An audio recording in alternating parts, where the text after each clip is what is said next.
जिस विकल्प 2 की बात की जा रही थी कि कैसे इन श्रमिकों की जिंदगी को बचाया जाए, उस विकल्प 2 पर अब काम जो है वो शुरू होने वाला है।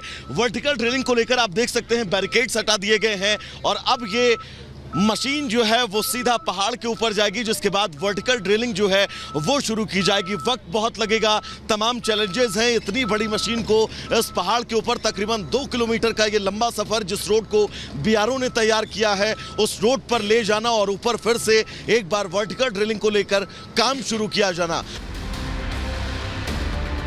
प्लान पूरा तैयार है, बस इंतजार है वर्टिकल ड्रिलिंग के आदेश का।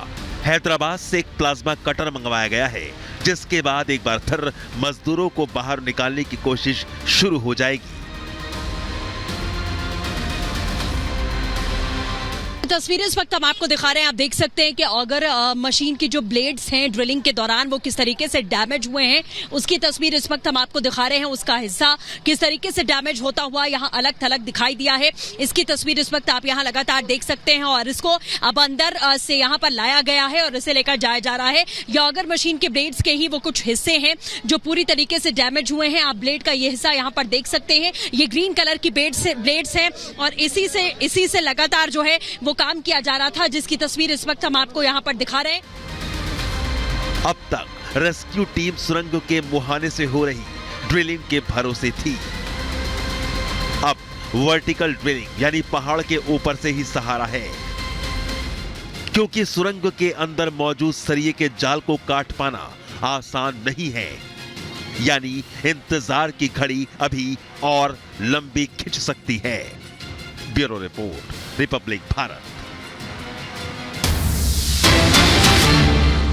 और इस वक्त एक और बड़ा अपडेट आपको दे देते हैं। भारतीय वायुसेना रेस्क्यू में मदद कर रही है। डीआरडीओ के कई उपकरण पहुंचाए गए और उनकी मदद जो है वो रेस्क्यू में ली जा रही है। साथ ही साथ आपको बता दें कि मजदूरों को बाहर निकालने के लिए, श्रमिकों को बाहर निकालने के लिए वायुसेना के उपकरणों की भी मदद ली जा रही है। तस्वीरें भी आप देख सकते हैं, वायुसेना मदद करती नजर आ रही है। और हमारे सहयोगी वैभव लगातार जानकारी दे रहे हैं। वैभव, अभी क्या जानकारी है, कितना समय लगेगा दोबारा काम शुरू होने में? अब डीआरडीओ किस तरह से मदद कर रही है?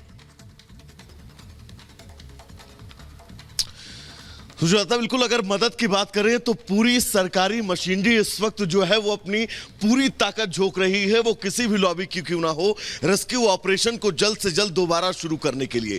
क्योंकि अगर रेस्क्यू ऑपरेशन की शुरुआत एक बार दोबारा फिर से हो जाती है, प्लाज्मा कटर आता है और वो ऑगर मशीन के उस ब्लेड को और उस पार्टिकल को काट कर उस पाइप से बाहर निकाल भी देता है। उसके बाद मैनुअल ड्रिलिंग का काम जो है वो शुरू किया जाएगा। मैनुअल ड्रिलिंग अगर होती है तो 10 से 12 मीटर तक पहुंचने में तकरीबन 24 से 48 घंटे का वक्त लग सकता है। और अगर वर्टिकल ड्रिलिंग के काम की भी आज शुरुआत हो जाती है तो वर्टिकल ड्रिलिंग में भी तकरीबन 5 से 6 दिन का वक्त लग सकता है। यानी कि जो ऑप्शन है जिस पर लगातार पहले दिन से काम हो रहा है कि आप ड्रिलिंग करके अगर मशीन के द्वारा एक 800 mm का पाइप डालें और उन मजदूरों तक उस पाइप को पहुंचाया जाए जिसके जरिए उनको बाहर निकाला जाए, ये सबसे पहला और मजबूत विकल्प था। लेकिन जिस तरह से 10 से 12 मीटर के अंदर का सफर तय करने में जो अड़चने आ रही हैं, जो मुश्किलें आ रही हैं, उसके चलते प्लान बी को भी अब रेडी कर लिया गया है और वर्टिकली ड्रिल की भी तैयारी जो है वो पहाड़ के ऊपर से की जा रही है।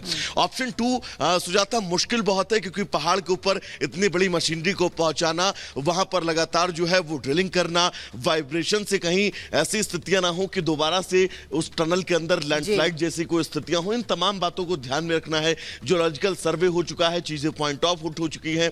ऑप्शन 2 मुश्किल है, वक्त ज्यादा लगेगा। ऑप्शन ए में अगर बहुत जल्दी भी अब किया जाता है, कोई अड़चन नहीं आती है, तो ये मान लीजिए 48 घंटे से पहले कोई बड़ी खबर, कोई बड़ी खुशखबरी जो है वो नहीं आने वाली है। क्योंकि उस ऑगर मशीन के ब्लेड को निकालने में वक्त तकरीबन 1 दिन का लगेगा। उसके बाद दोबारा से मैनुअली उसमें किसी शख्स का अंदर तक जाना, उसके बाद गैस कटर के जरिए अगर कोई अड़चन आती है उसको काटना और लगातार मैनुअली 10 से 12 मीटर तक ड्रिलिंग करते रहना और उसके बाद पाइप को बैंड करना, पाइप को प्रेशर के साथ अंदर इंसर्ट करना लंबा प्रोसेस है, वक्त लगेगा। और सबसे अहम ये है, जब परिवार वाले अंदर जो उनके श्रमिक हैं उनसे बातचीत कर रहे हैं तो उनके भी मनोबल में कहीं ना कहीं से कमी जरूर आ रही है, क्योंकि कल हमने कई परिवार वालों से बात की थी, उनका ये कहना था कि खाना लोग अंदर छोड़ रहे हैं। बिल्कुल, क्योंकि बहुत लंबा वक्त हो चुका है और ये वक्त जो है वो काटना बड़ा मुश्किल हो जाता है। और ऐसी परिस्थितियों में जब आपके पास संसाधन